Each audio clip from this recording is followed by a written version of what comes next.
Je l'ai lu avec plaisir. J'ai beaucoup ri à certains moments parce qu'il y a des passages drôles et parce qu'il y a des passages entre guillemets ubuesques qui méritent qu'on rit à gorge déployée.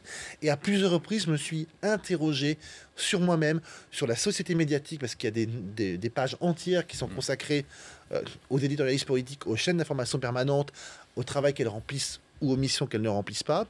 Et à la fin, je me suis dit, ok, c'est un livre qui va maturer dans ma tête et j'y pense depuis une dizaine de jours, depuis que je l'ai lu.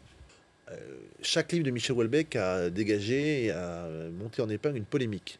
Celui-ci, comme les précédents, j'ai pas l'impression que la polémique soit plus vive, simplement elle aborde un sujet qui est à fleur de peau et qui est épidermique dans toute la France. Donc je comprends qu'il y ait des réactions vives. À mon avis, la vraie provocation ou la vraie chose qui fait réfléchir dans Soumission, c'est que ça n'est pas une satire de la religion musulmane, mais plutôt une vraie réflexion sur ce qu'est la démocratie et jusqu'où peut aller l'assistanat et en tout cas l'État-providence.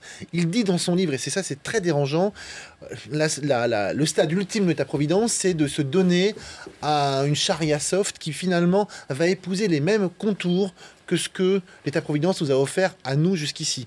Et finalement, le confort émollient de nos démocraties peut mener jusque-là. Et la deuxième chose, c'est que vous disiez c'est totalement improbable.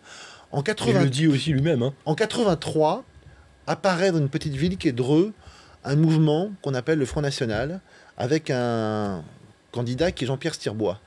Qu'est-ce qui pouvait nous faire croire que 3 ans plus tard, ce même Front National allait avoir un groupe parlementaire à l'Assemblée nationale avec une trentaine de députés? Personne. S'il avait mis ce livre en Irlande en 2155, on se serait dit, bon, d'ici là, beaucoup de choses peuvent se passer. Donc s'il veut vraiment choquer le bourgeois, choquer le lecteur, et l'inviter à se pencher sur l'état réel de la société française, il a intérêt à le faire comme il le fait. D'ailleurs, il a bien raison, on ne parle que de ça aujourd'hui.